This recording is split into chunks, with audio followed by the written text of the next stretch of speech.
Revelers, this is Off the Rails, Right versus Left, the podcast that we do because we think the left is evil. I'm Rob B. And I'm Brad Lee. And I'm Brian G. And we are Off the Rails, Right versus Left. Again.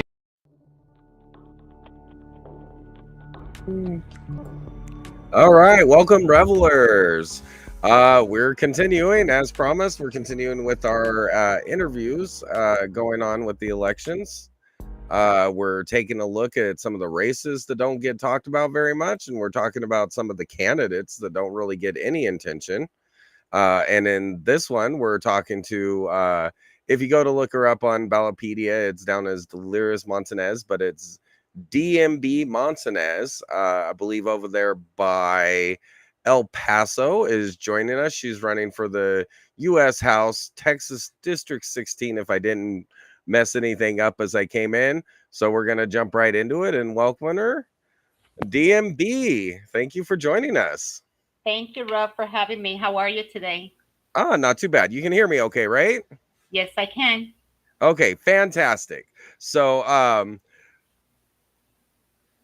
just to top it off, how is your name on the ballot when they go and see it? Because I saw there's confusion about it, and even trying to make the flyer for your arrival was kind of challenging because different sources have your name in different ways, and so that kind of makes it confusing. I want to make sure if after this the voters want to vote for you, they know exactly what they need to be looking for on the ballot. Perfect. So the name is going to be D, a period, in parentheses, DMB, and Montanez. Okay. So I tell you a short story about how the name is going to appear on the ballot. I actually have to drive 9 hours all the way to the state of Texas because the state of Texas or the county were actually not trying to put my name on the ballot. They received it, they never processed it, and they came back with a lame excuse that I needed to change my name. So I am planning to do a lot of things after the elections because I really want to count those votes. What the election code states is that is the intention of the voter.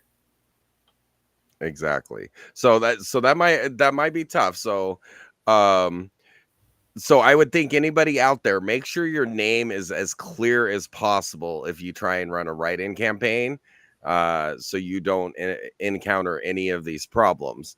Especially if you've got a cool nickname like DMB and you've got campaign stuff out there where you're like rocking it with your crotch rocket. I thought that picture was so cool. That's why I put it on the flyer. Because I think people forget that members of Congress, when they go to Congress, they're normal people before they get there. Well, some of them. I had an interview with somebody who was a community organizer straight out of college and now running for Congress, and I'm like, oh, I think we did that once. Anyway, so I do encourage alternative parties as a libertarian myself. If you're not a Republican, you're not a Democrat, or you get pushed out by the elite establishments, you should still run for Congress until we like break through. And I've mentioned in a few of my interviews here that I'm actually planning to do that myself in 2026. I'm going to try and get rid of Pete Sessions over here, but just make sure that your name's super clear so people can find you when it's time to cast that ballot. Yes. So, and if you don't know,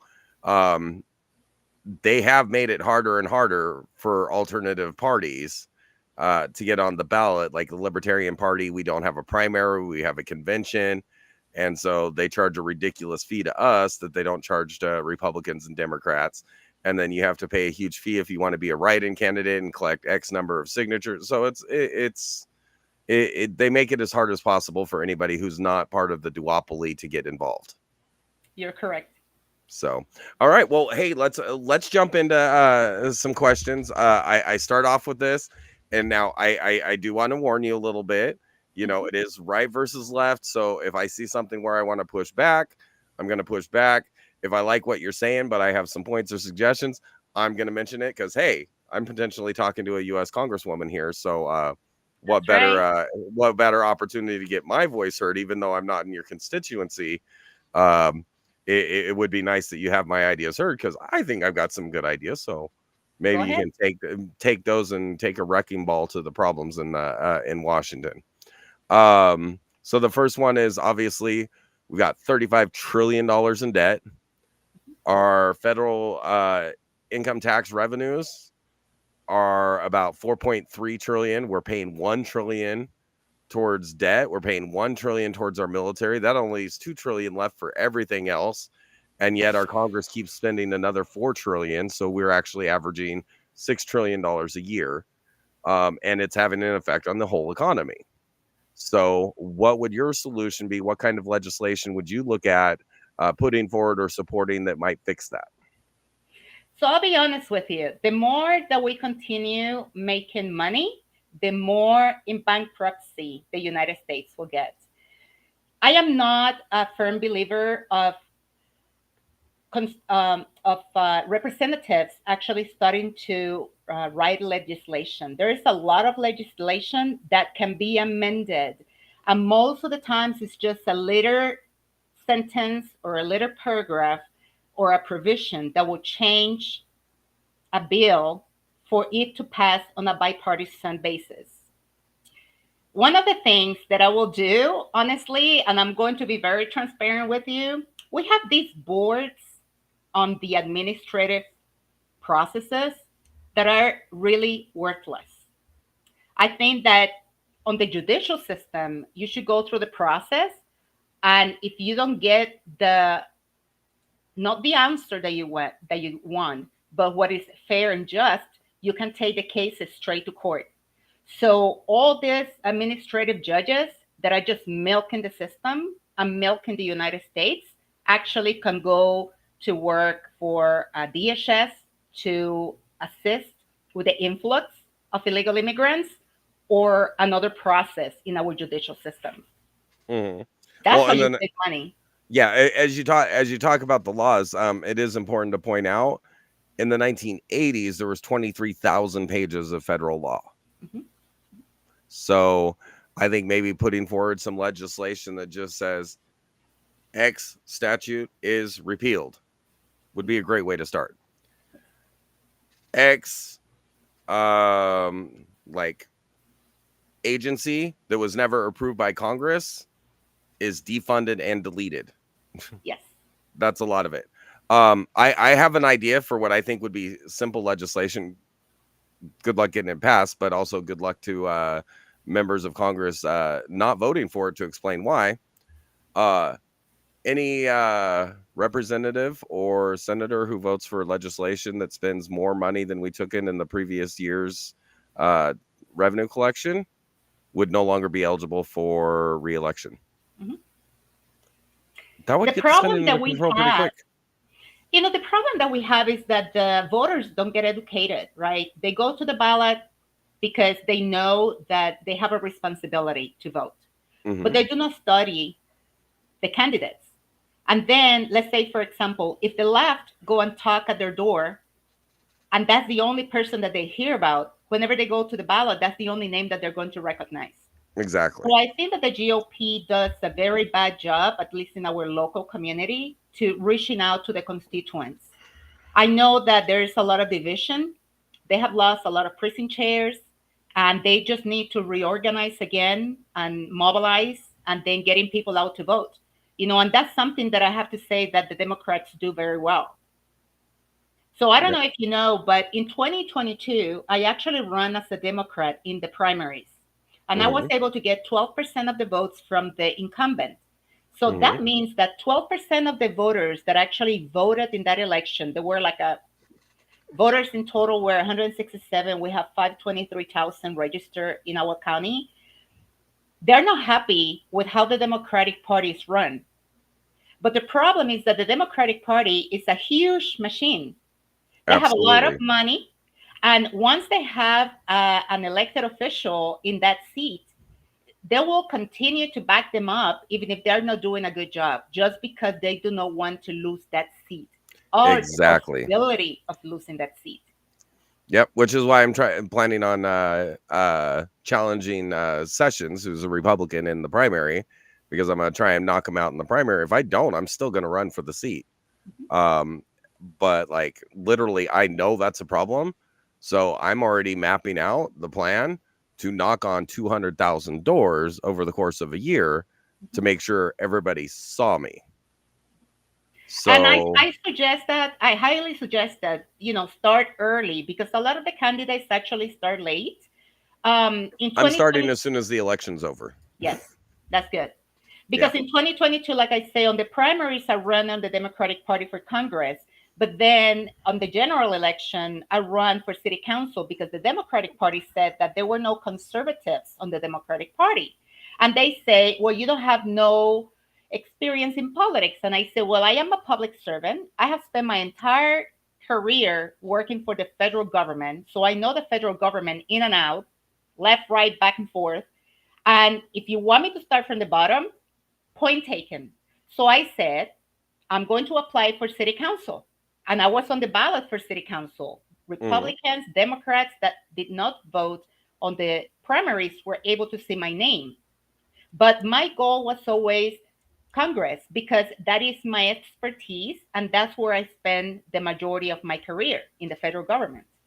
Okay, so now I do have a question, since you said that you worked in federal government. Yes. I think we have a problem in federal government, that we have a lot of federal employees that they stopped worrying about what their job was, Yep. and they only try and justify their existence. You're absolutely right. And then you combine that where, okay, you have an agency or task force that's supposed to solve this problem. Why does the agency still exist? Obviously, it's not solving the problem. So why do we keep the agency? Well, I give you the primary example. Back in 2003, we have Border Patrol under Department of Justice. And then after 9/11, they created the Department of Homeland Security. Well, it created a huge problem because, you cannot police yourself, right? You cannot go to the same agency that you're having the problem, and then that agency investigate themselves. So my suggestion is to get rid of the Department of Homeland Security, go back to where we were, because the government was a lot better back then than what it is now. At least, Customs and Border Protection.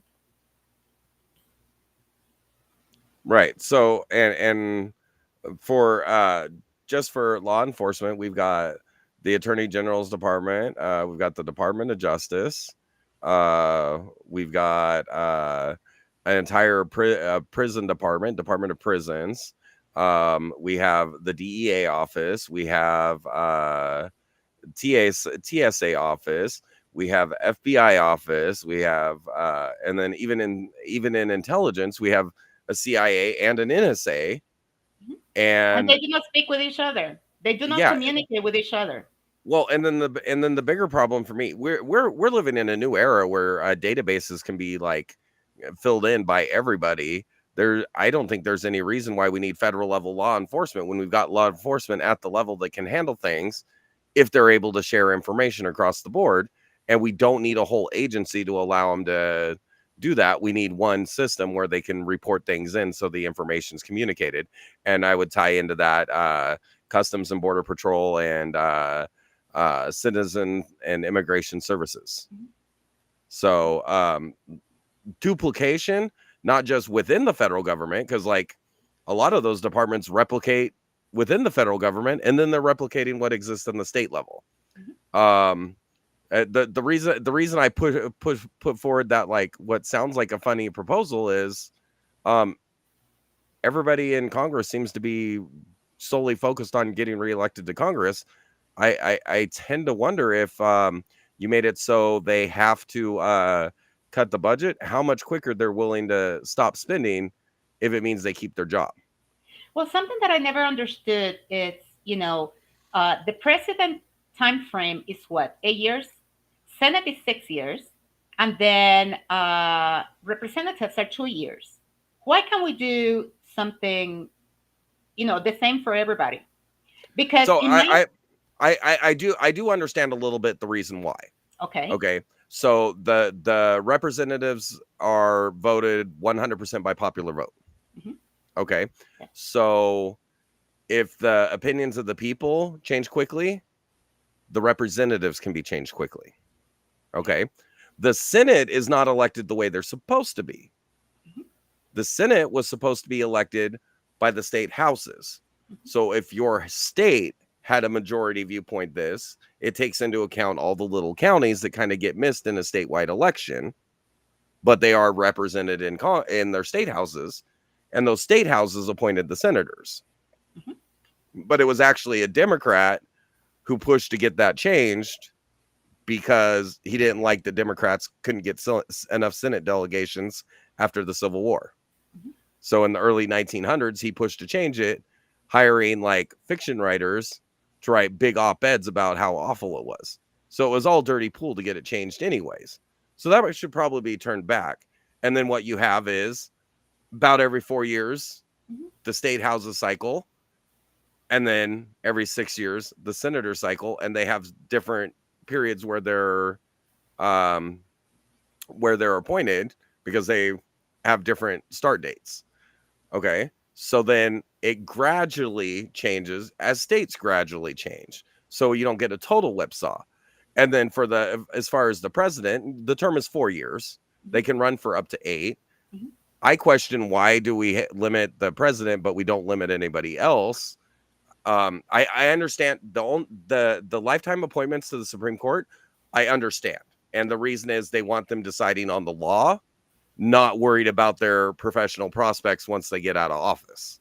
So I understand why they're lifetime appointments, and I don't have a problem with that. I didn't have a problem with it even when it was a more liberal court, and I don't have a problem with it now that it's a conservative court, because the idea is to keep them independent and not worried about what's going to happen after they get off the court. Correct. The president, Roosevelt made himself a dictator for life, basically, and he died in office. And that's the reason why they changed the Constitution, because he massively abused the power of the executive branch. Now, then we get to the Senate and Congress.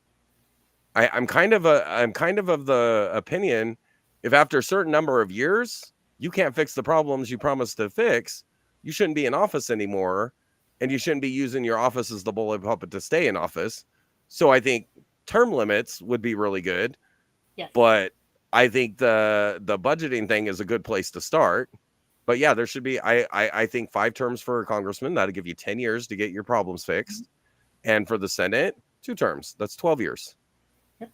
So, and you'll still be able, so you'll still be able to work across presidential parties, because we do change presidential parties every 4 to 12 years. Mm-hmm.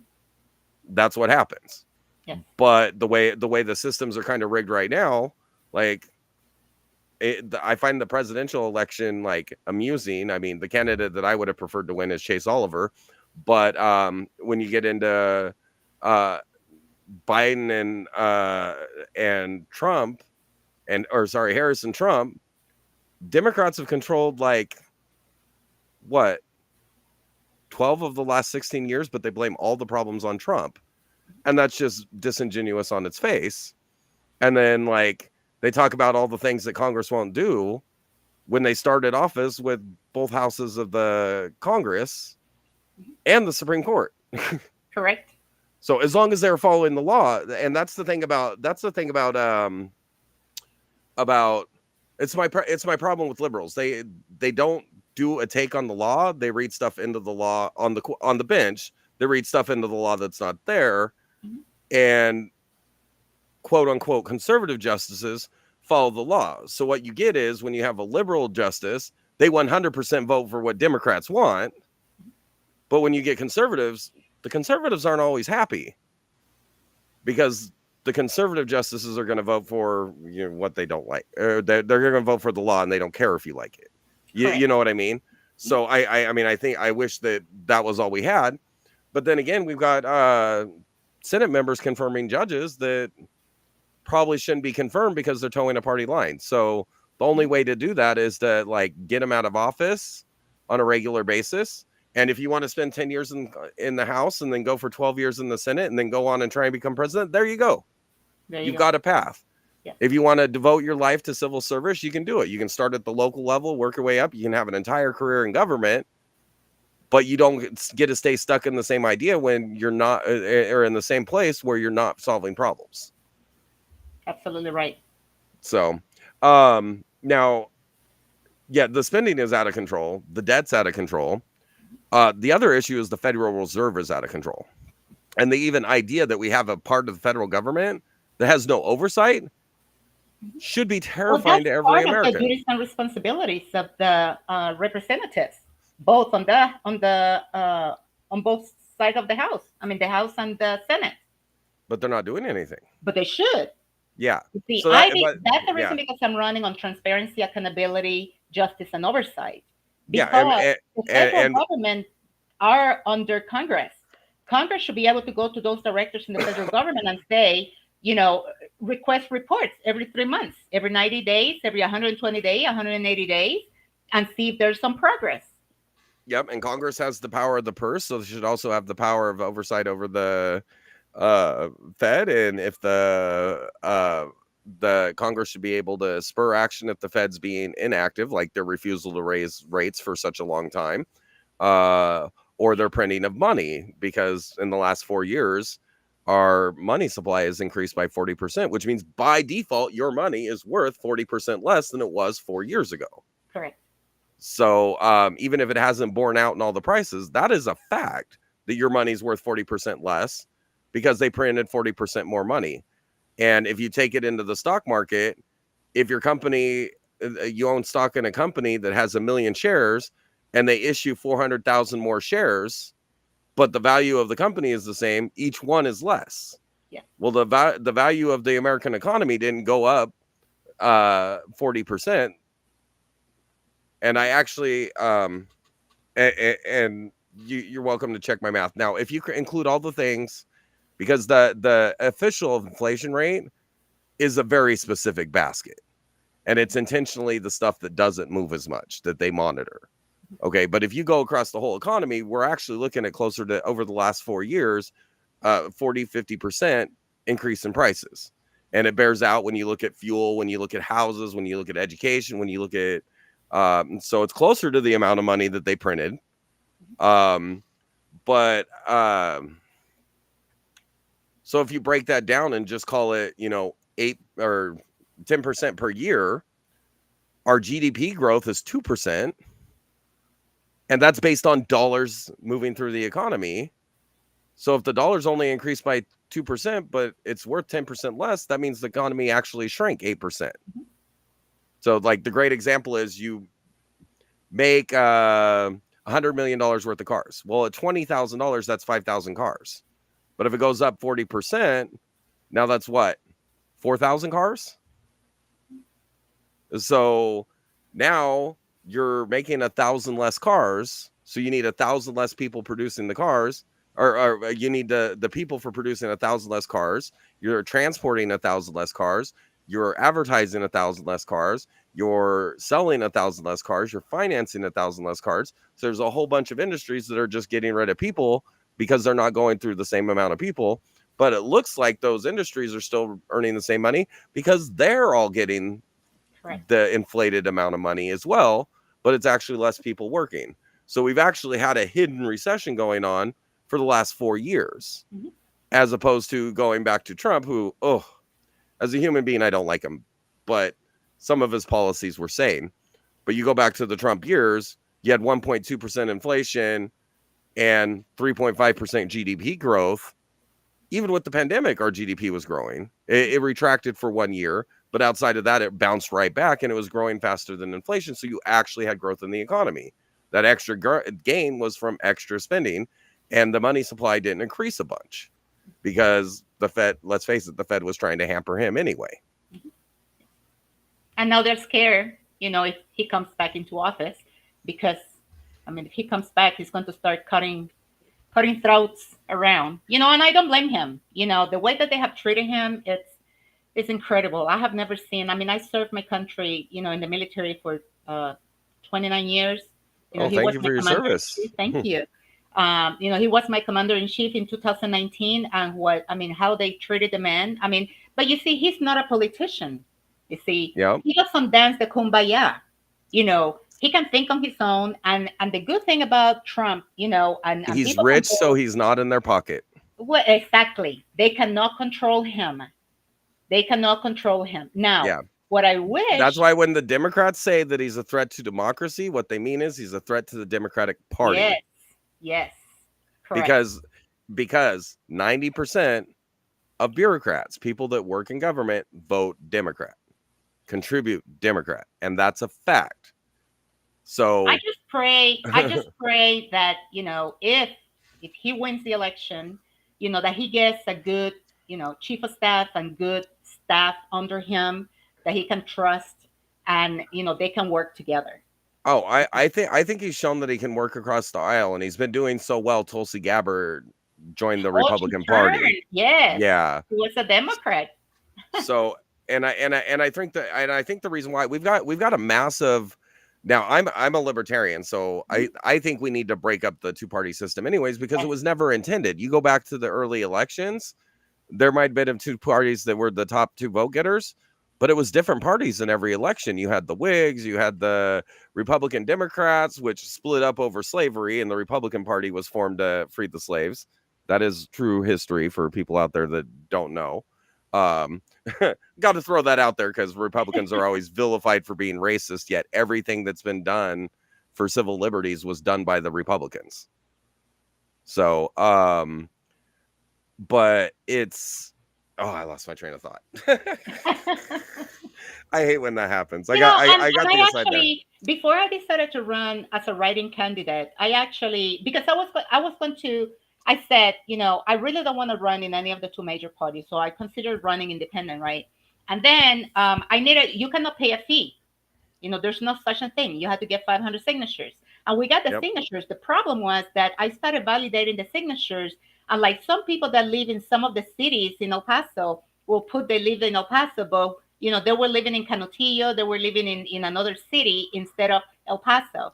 Some of the people that live in apartment complex didn't put the apartment complex number or letter. So the state of Texas is not going to take their time to validate those, go one by one.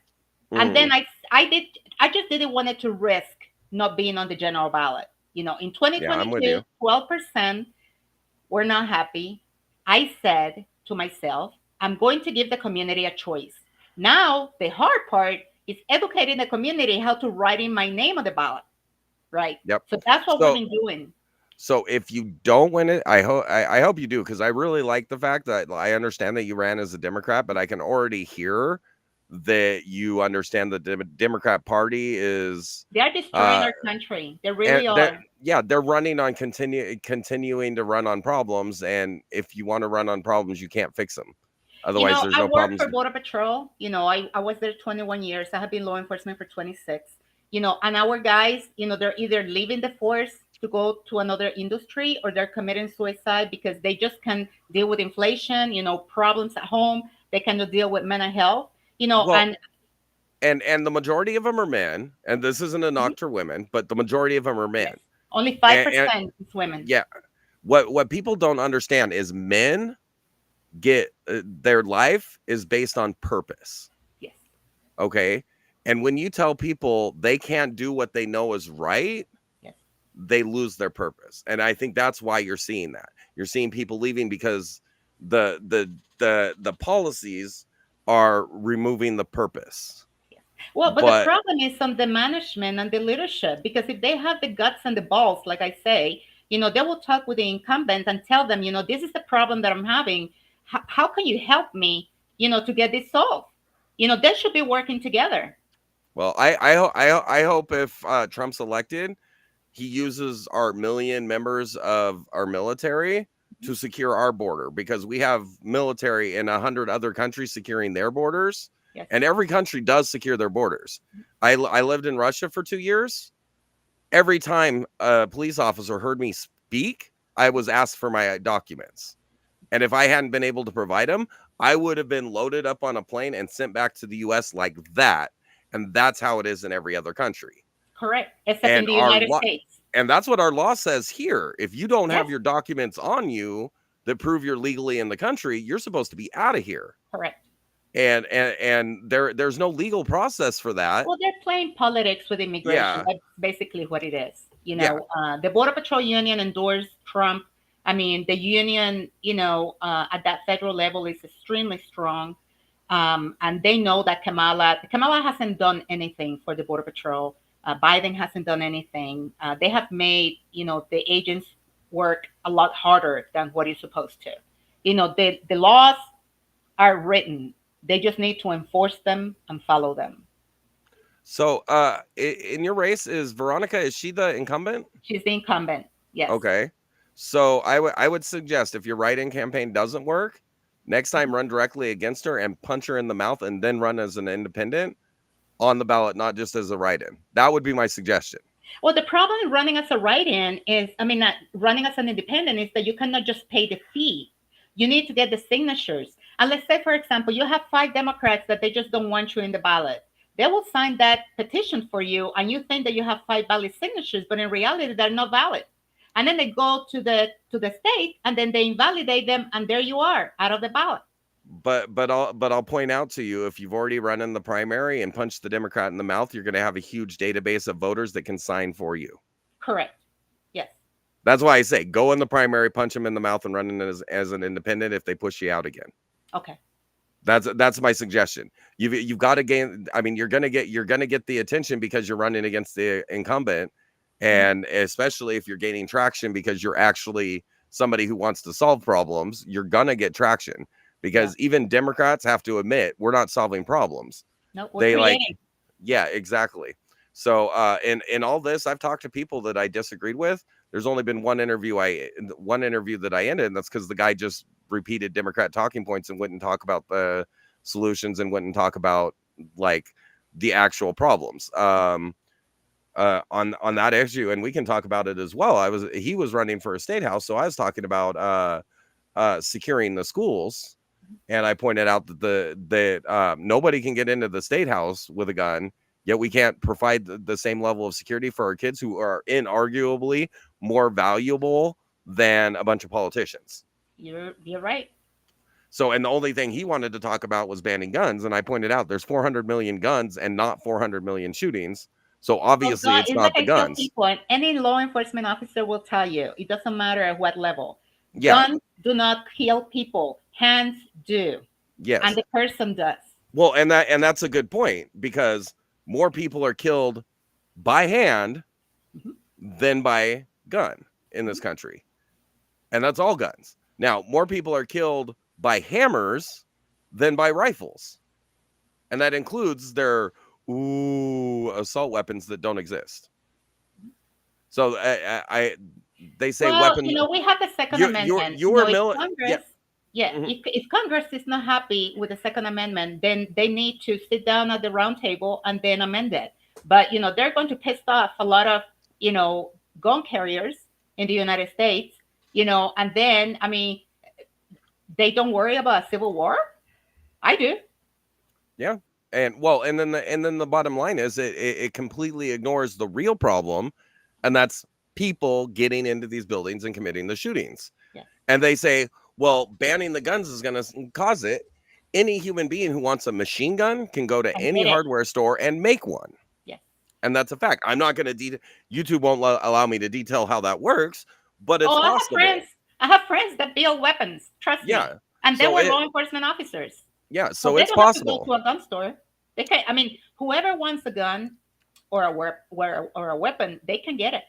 Especially if you combine it with the southern border, where all of them, and then like I point out the dichotomy. Like, if you got to Congress, I'd love if you proposed a bill to end the NFA, the National Firearms Act. Mm-hmm. And the reason why is simple. What did it do when they amended it in under Reagan? They made it illegal for citizens to own machine guns, which weren't being used for violence. He was shot by pistols. Mm-hmm. So that was ridiculous to begin with. And then what happened? They said that manufacturers can't manufacture machine guns for civilians. Okay, so then the only legal machine guns are the ones before 1980. Now you have a limited supply. Anybody who has $40,000 to go spend on a machine gun can still get a machine gun. So what they did was, not only did they violate the Second Amendment by regulating, because the Second Amendment is very different. It's very specific about what the federal government cannot do, which is restrict the right to bear arms. And they violated the Equal Protection Clause under the law, because now they just made it so poor people can't have it, but rich people can. So, and then, like, you know, some of the misnomers out there about guns. If you worked for the Border Patrol and you were in the military, then you know a machine gun. Most of the machine guns don't have the 600 rounds a minute fire rate that they say. The only ones that do are the giant ones that are platform driven, that are belt fed. A personal arm, you can't even load enough clips to fire off 600 rounds if you could even pull the trigger that fast, which you can't. Correct. Because you cannot pull one trigger is one pull. You can't fire, or you can't pull the trigger 10 times per second. You can put, like an M16, M4 on automatic, right? But we're talking, there's a huge difference between those weapons and a machine gun. Now, you were military. Did you actually use your M4 auto? or M6? Huh? You mean auto? No. Yeah, nobody in the military uses it on auto. It's good for scary suppressive fire in formation battles. But if you're trying to hit anything, you don't put it in fully auto because you can't control the weapon. Correct. So, like, it's ridiculous. So, and that's the reason why it wasn't being used for anything bad. And like, trying to take, the Democrats are trying to take the guns away from people, because if you don't have something to protect yourself, then they have full control. So you're talking about losing your freedom, and that's what the United States stands. That's why people come to the United States, because our freedom. And I like the catchphrase. The First Amendment was our most important amendment, and I can say whatever I want, whether you like it or not. And the Second Amendment is there to make sure the government can't take that right away. Correct. And they're trying their hardest. So, and they try and play games with the well-regulated militia. Okay, a militia does not stand at all times. They're not regulated at all times. It's civilians that have the weapons, and when the government needs you, they call up the militia and then regulate you. Correct. They don't get to regulate you all the time. And that's a big mispoint of how the military worked when they wrote the law, or when they wrote the amendment. But we can harden schools. Well, we don't want our kids having to go to school in a prison. I don't want people getting into my schools. And you know what? Kids aren't going to care. They're going to school. Yep. And unless a kid's going through, it's not hard. Kids are smart. They already have plastic backpacks. So when they throw their backpack up there, everybody can already see what's in it. And then they walk through a metal detector. That's not a big deal. Correct. Whenever you go to a concert, whenever you go through a concert, you have to go through a metal detector. Whenever you go to Disney World, you go through a metal detector. Whenever you go to the courthouse, you go through a metal detector. Yeah. What's the difference? So and then the biggest point on these mass shootings, they all happen in gun-free zones, and the majority of them happen in states where it's almost impossible to own a gun to begin with. Correct. Like, an exception would be Uvalde, but like the mass shootings in California, Illinois, these are, and then they happen in Democrat-controlled cities where they massively restricted the gun ownership. Like, criminals don't follow the law, so passing another law, that's just another law they're going to break. Have you ever tell a kid to don't do something? What's the first thing that they do? They go do it. Exactly. Well, okay, my kids didn't because they knew better, but but then that's another part of the whole criminal justice thing is, they get to go and sit, have 3 hot meals a day, do nothing except work out, play basketball, hang out, and watch TV. How's that punishment? They get free life for 5 years for committing a crime. So our criminal justice system got away from punishment. Yes. And cruel and unusual punishment does not mean that their punishment shouldn't be cruel. It shouldn't be beyond what they did. So if somebody forcibly rapes a 6-year-old child, oh, I shouldn't have said that full word. Hopefully YouTube won't shut it down. But if they hit the R word on a child, then their damage to that child is lifelong. Correct. Okay, so they should have a lifelong consequence of eternal suffering because that's what the kid gets. Yep. Now, if somebody stole a candy bar, they should be punished, but they shouldn't have a lifetime of suffering. That would be uncruel and unusual punishment. So it's not that punishment shouldn't be cruel.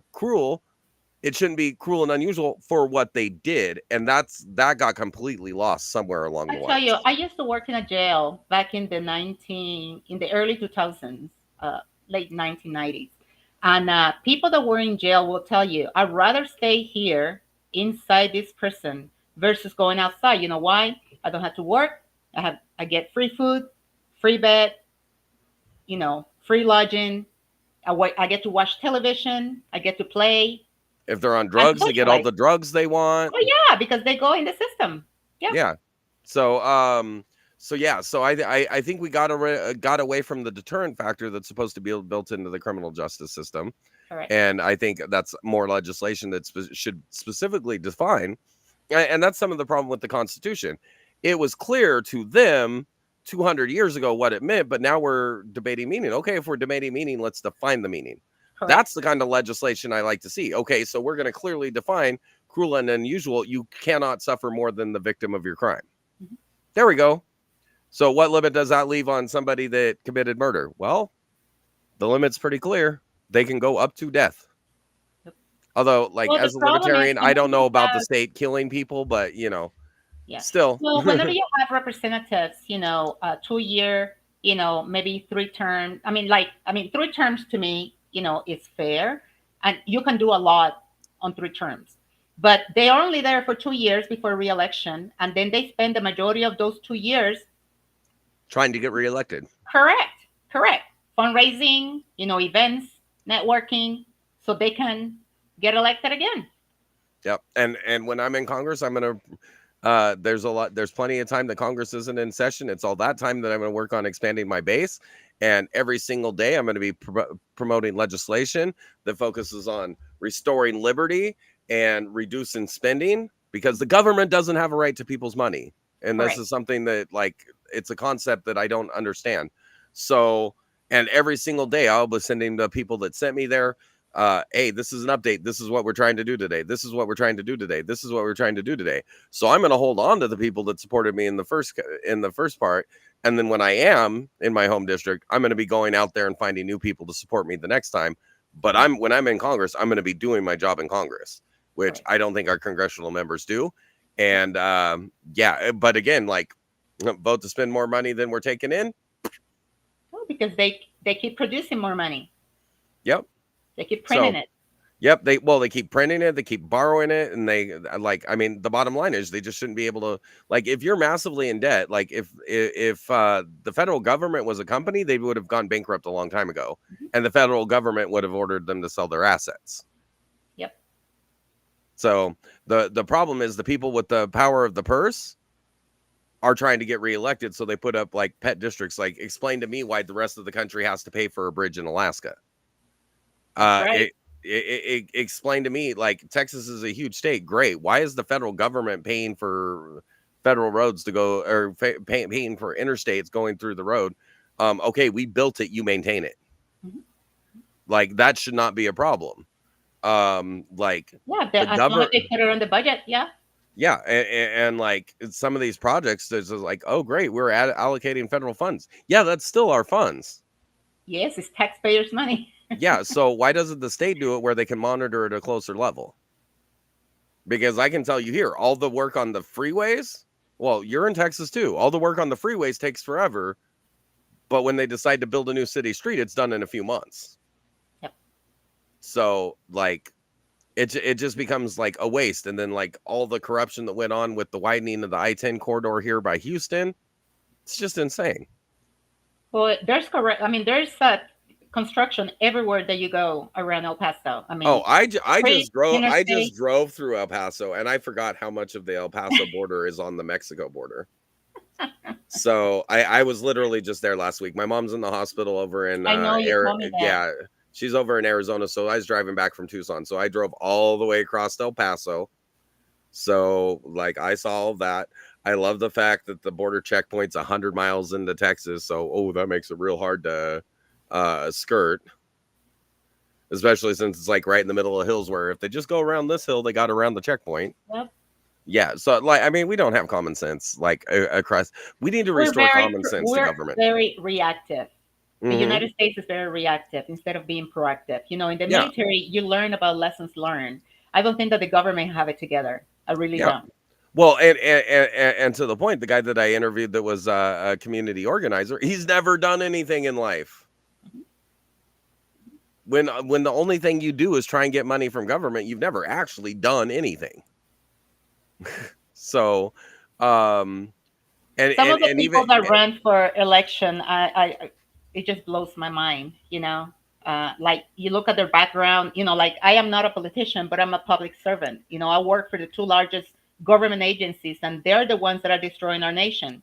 my congressional representative is a great example. He did such a bad job. Colin Allred took his seat, so he just moved to Waco and ran for a seat that was being vacated.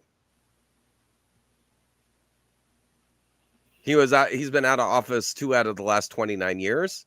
And when you look at his list of legislative accomplishments, stuff that became law, renaming post offices. So we spent money to put a plaque on a post office that's not part of the federal government.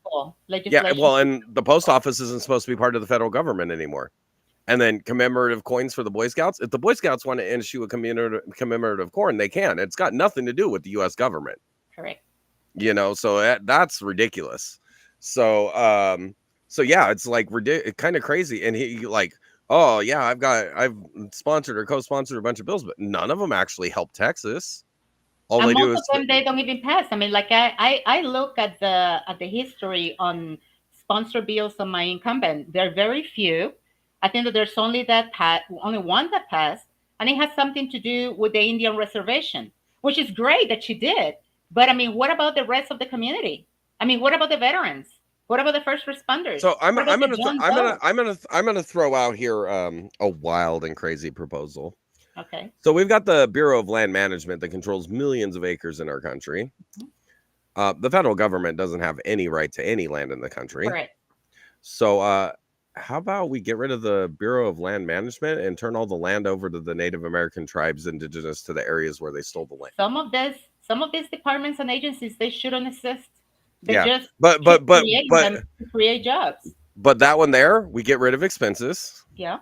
We return land to the native tribes. The people. Yeah. And they're going to maintain their land because they always cared more about the Yes. land than the Europeans did. Yes. And we need to all face it. Like, you're Hispanic, obviously. Yes. Which by definition means you're part native, part Right. European. Mhm. So, yeah, I think that would be a good way of. That would be a great idea. I mean, it's just that you have, 434 more representatives that you have to convince. Yeah. But, through conversations, that can be done. Well, so this proposal. So if you get into office, take this one with you. Okay. Because here's the argument. Republicans, I'm getting rid of an entire government agency and their 1.9 billion budget. Mhm. Democrats, I'm restoring the native lands to the Native Americans. Mhm. Who's going to fight me? Nobody should. You get what I'm saying? Yeah. So, hold on. Give me 1 second. Yeah.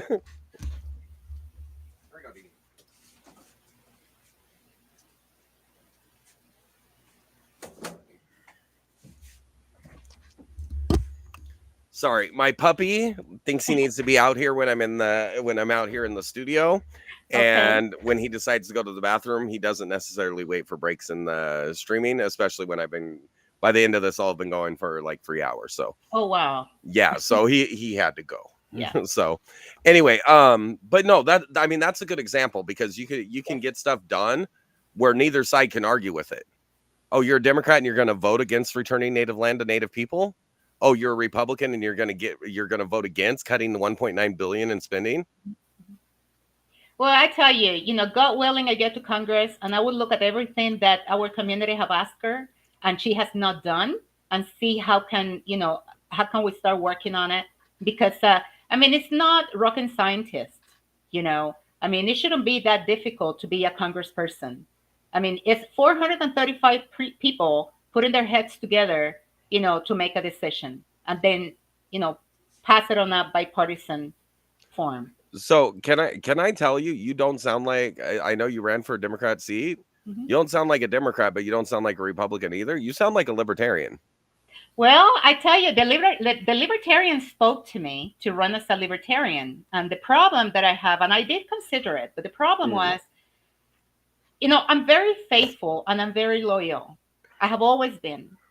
And I was worrying about the 12% of the Democrats that voted for me in 2022 because I didn't want them to think that I was backstabbing them because I am not. Okay, And I was not. but okay, but are you backstabbing them, or is the Democratic Party backstabbing them? Well, it's the Democratic Party, but you know, the uneducated voter put the blame on the candidate. They don't put it on their political party because Well, they're affiliated with them. so like I said, like, yeah, I mean, you can run as independent, Mhm. but the duopoly of Republican and Democrat, and I can clearly see you don't agree with the BS that the No, I Democrat. Now, don't. we didn't get into like transes and sports, but just from your personality, I'm pretty sure I can guess what I your am answer against is. it. Yep. Yeah. So thank God the Supreme Court just threw out the rewriting of Title Thank IX. God. Yes. So, and at the same time, you're not saying that somebody doesn't have a right to live however they want. If you want to go and dress like a woman and live your life as a woman, but you're born a man, more power to you. Sure. You don't have a right to talk to children about it, Correct. and nobody else has to acknowledge this. Correct. But at the same time, it is a body dysmorphia, which is by definition not seeing your body the way it is in real life. Mhm. Anorexia, bulimia, gender dysphoria. Mhm. So offering surgeries to somebody that's got gender dysphoria would be like prescribing diet pills to somebody that's anorexic or bulimic. Mhm. It's insane to me. Well, and then they want the taxpayers to pay for it. Oh, and Democrats are all for it because that's more spending. Correct. So yeah, you're definitely not a Democrat, and that is part of the problem. When you're campaigning, Democrats don't represent most people, and that's what you got to convince the voters of. Mhm. Because maybe those Democrat voters shouldn't be voting for Democrats, and Correct. that's the And most of argument. them are conservatives. A lot of our Hispanic community, they're actually conservatives, but the only ones knocking at their door are Democrats. You Yeah. know, they brainwash their skull, like I Yeah. say. So for me to take a shot at the Republican Party makes a lot of sense for me because fiscal conservative, but I actually want to do it. I don't want to just spend money my way. I actually want the fiscal conservatism, which is what Republicans say they want, but they never really do. Correct. On the social aspect, like I'm all about freedom, but that also means freedom from putting government's morality onto people. Mhm. So and there's not that much of a tightrope walk to me, because what is liberty? You are free to do whatever you want as long as it doesn't impact the right of somebody else. Correct.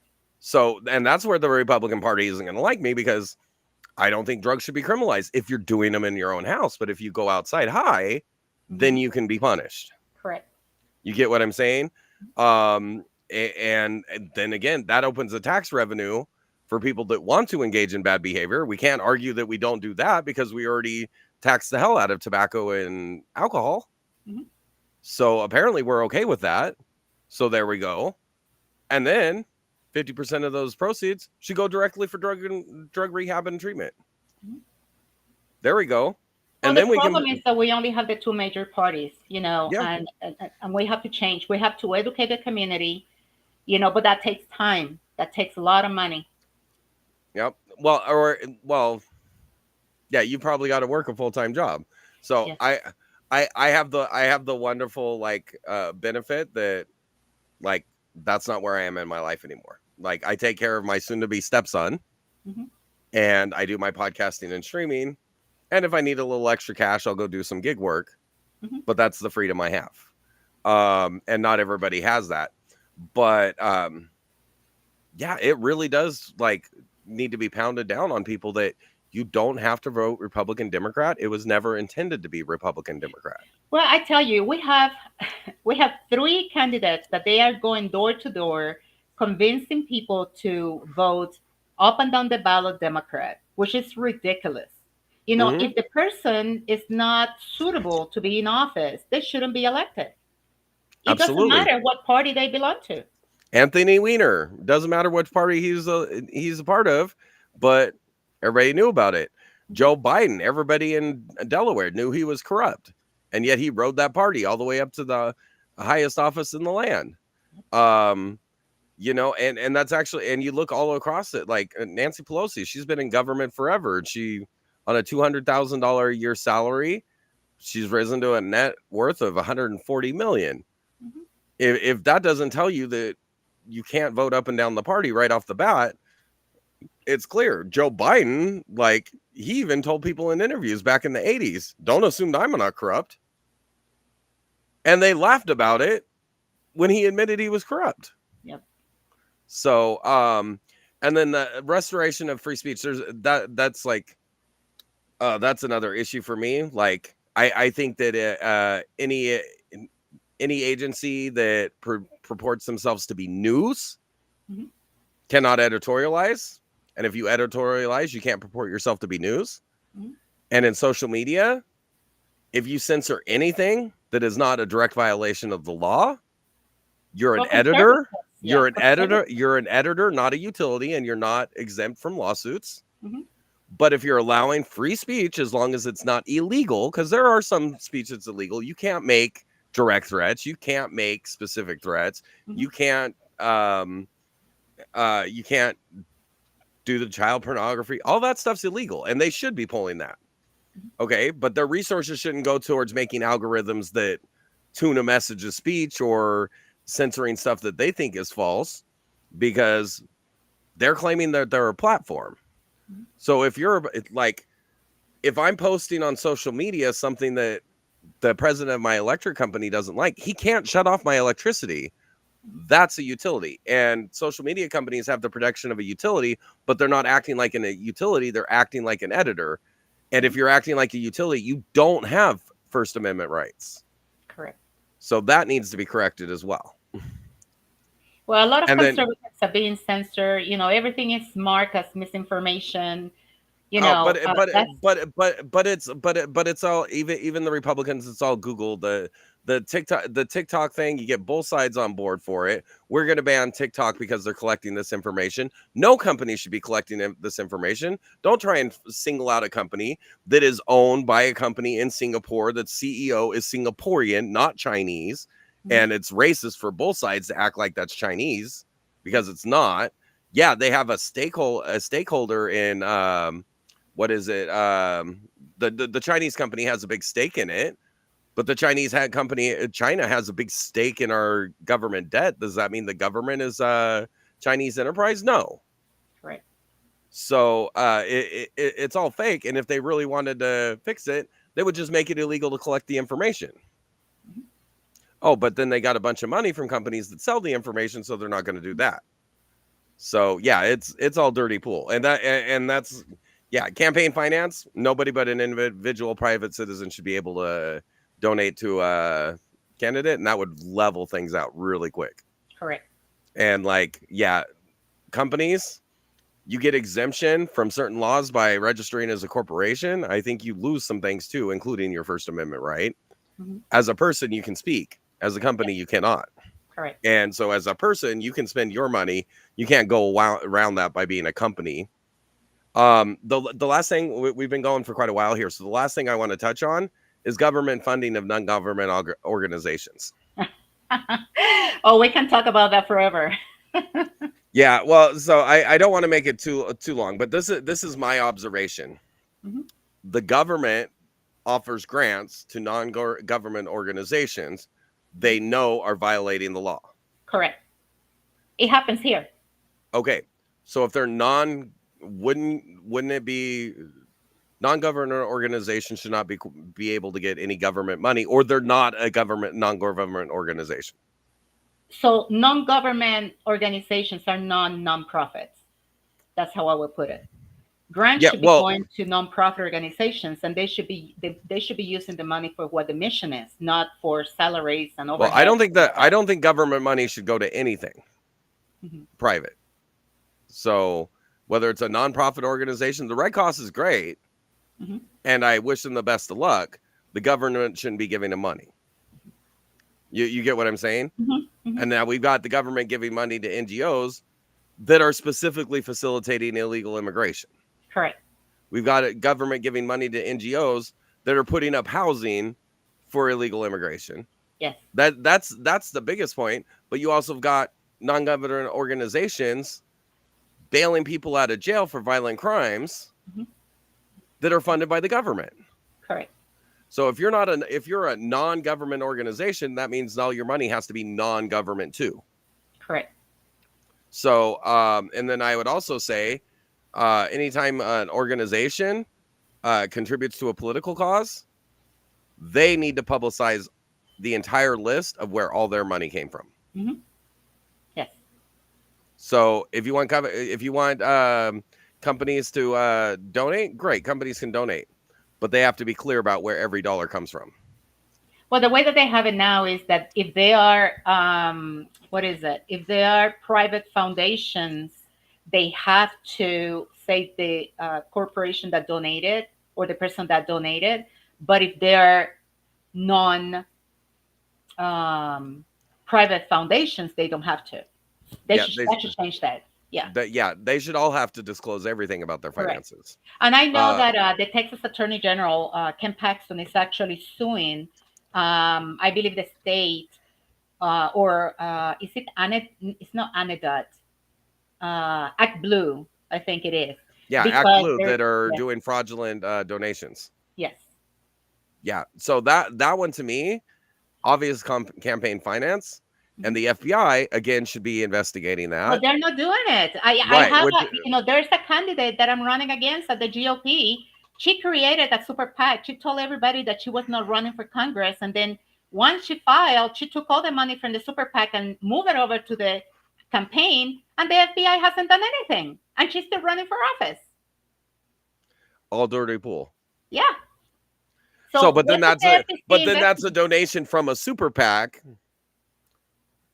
Yeah, but super PACs should not be donating to, especially if she is the president of the super PAC and she is a candidate for that position. Yeah. Oh no, I get the dirty pool. Yeah. So and I mean I think super PACs should be like eliminated completely. Yes. Because they're just. But again, if we are detailed about where money comes from. Yeah. And not allowing if we're not allowing the filtering through many sources. Correct. Because it took 20 years for people to realize that Soros was funding all these DAs. It shouldn't have taken that long. Yeah, but nobody was investigating it. So I would say let's get rid of the FBI, the DEA, the ATF, the U.S. Marshals. Let's get rid of all of them. We can keep about 10% of the population that their only job is to investigate potential violations of federal law and refer it to the local agencies to arrest the people that are doing it and prosecute them. Well, I can tell you, I mean, we have more agencies that we can count with two hands. I mean, it's ridiculous. Yeah, officially there's 230 organizations, but I compiled a list once upon a time where it's over 5,000 agencies. You've got 500 members of Congress. They cannot oversee 5,000 agencies. So, I mean, the biggest problem is the executive branch is supposed to be an equal part of government, and they're not. But it's Congress's fault because they keep funding it. Yes. So, anyway, well, it was a great conversation. Whether you win or not, I hope you'll come back on the show and talk more. You're fun to talk to. Of course. Thank you. I was actually kind of surprised seeing that you had ran for Democrat offices before. I'm actually surprised how much common ground we have. But again, I think that's because you're not actually a Democrat. No. You're. Well, this is a Democratic town, and but that's the point. Right. We have to break that. Yes. Because nothing's going to change if we keep with the status quo. Correct. And I think getting out there and saying, hey, well, I'm either independent or I'm libertarian, or, you know, like, I mean, the reality is if we didn't have this duopoly going on, probably half of the, if not 3/4 of the Democrat Party right now would be part of the Socialist Party if they were honest. Well, if they win, that's exactly where So, we're headed. and then the crazy stuff that you hear, like them calling Nazis far right. Nazis were Marxist, which was left.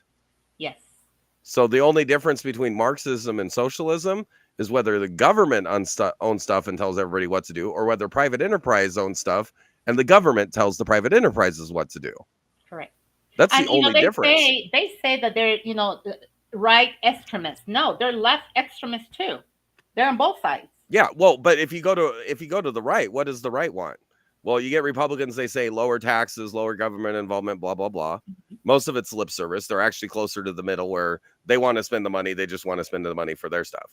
You go further right than that, you got libertarians who are like shrink government to the bare minimum because that's what the Constitution was set up for, was a bare minimalist federal government, because we're a conglomeration of independent states that are supposed to be taking care of their people.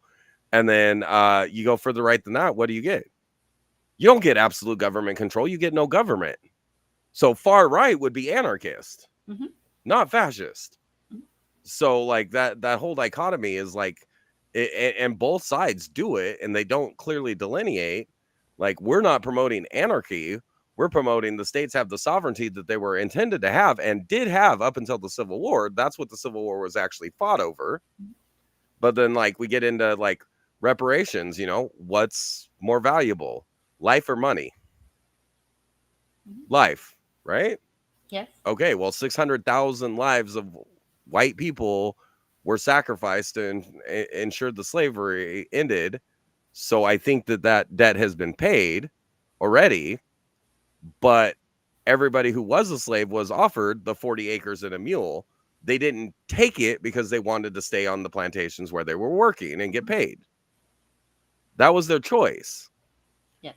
And then now, like, the conversation out of hand should be like completely dismissed, because now you're talking about punishing people that didn't own slaves and giving the money to people that were never slaves over violations of their rights that nobody committed against people who it wasn't committed against.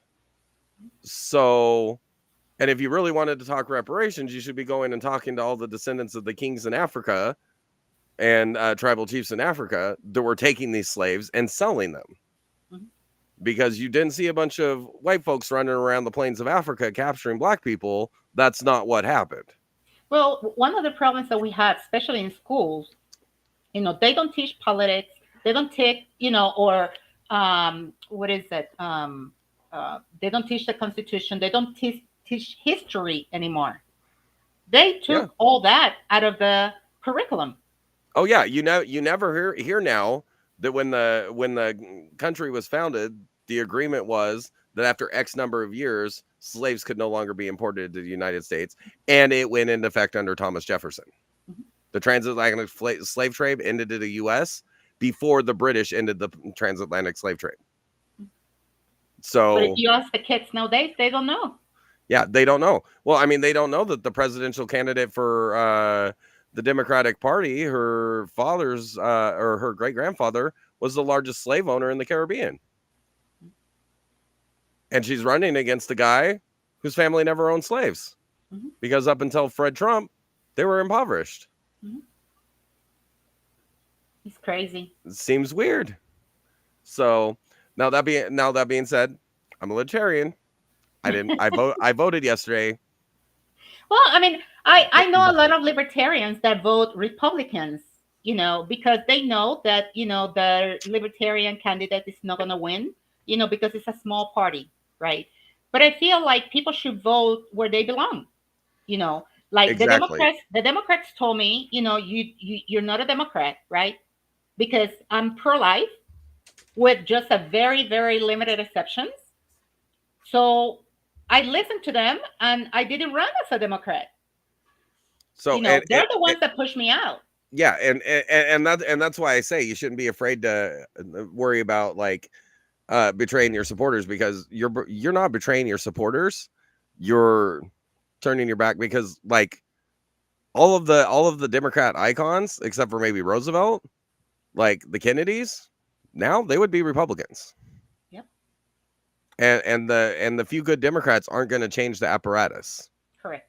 What they need to do is starve it for support, and unless you get out of it, you can't. Yes. So, anyways, we went a little over an hour. So sorry if I took out a ton of your time. I know you're out there probably like still knocking doors and still greeting people at the balloting places. I actually go to the ballot centers. Mm-hmm. Yeah, so I understand that. So I don't want to take up too much of your time. I think it was great conversation. I think you've got a great candidate for the U.S. House District 16. When you write in that name, it's D.DMB Montanez, right? Parentheses around the DMB. Hold on. I'm gonna fix this so they can see it exactly how it needs to be written. And I have asked some of the voters that already voted, and they stated that they actually have. Whenever they vote for the writing candidate, there's a keyboard that pop up on the screen, and then people actually, the names are there. So actually, not quotation marks. I'm sorry, not parentheses. Yeah. So if you want to vote for her, I mean, she sounds like she's what the Democrat Party used to stand for, which is liberty for the people, your freedoms, and she's not buying into the Democratic sanity of steal all your money and tell you how to live. No. So, although she ran for as a Democrat before, she's clearly not a Democrat. Right. She's independent for sure. And that means when she gets there, she's not beholden to what a party wants. She's going to go and she's going to vote what's in the best interest of the people of Texas District 16 and the state of Texas and the country. So I think she might be a good option for a candidate over there. I've got no horse in the race because I'm over here in what is it, District 18, I think. I don't know. I'm over here in Pete Sessions' district, so I don't get a vote for her. But I do appreciate that you came on, had this conversation. I hope people get a chance to watch your video. Make sure you share the link. Go on YouTube after we're done and share the link, because I will tell you, because I say things that the establishment doesn't like. YouTube does have me algorithmically challenged. I am getting views on the other platforms, but that's the easiest one to access. So okay. Go ahead and share that out there. We do appreciate you coming on, and good luck with the election. I know you got a lot of work to do the next 2 weeks. Yes, thank you so much. Just make sure that instead of parentheses, just put quotations. Hold on. DMB. Yeah. Okay, we'll fix that. We want it to be exactly how you have it. Yeah. And like I say, the election code states that it's the intent of the voter, but you know how corrupted our government is. Yeah, and most of the poll workers are liberals, because let's face it, liberals are the only ones getting free government benefits, so they don't have to go to work. Correct. So they don't want to work. Yeah, they don't want to work, so they want everything free. Yeah, but thank you so much for having it. I appreciate you for giving me the opportunity to talk to you again after the election, win, lose, or draw. I hope we can follow up and have some more conversations, because it was great talking to you. I'd like to, when it's not in the terms of election, I'd like to know more about what you got going on with your work with the Border Patrol and all of that. And then if you do get elected to office, I want to talk to you about what you're doing while you're there in the House, and the reception that you're getting, because they're going to be pissed if you win. Yes. Very pissed. All right. Thank you so much. Yep. You have a good one, DMB. Thank you again for joining us. Now, Revelers, we do have another interview coming up later tonight. It's going to be about 7 p.m. With Jim Steele. He's a candidate for the Round Rock Independent School District. Let's see. Make sure I've got the exact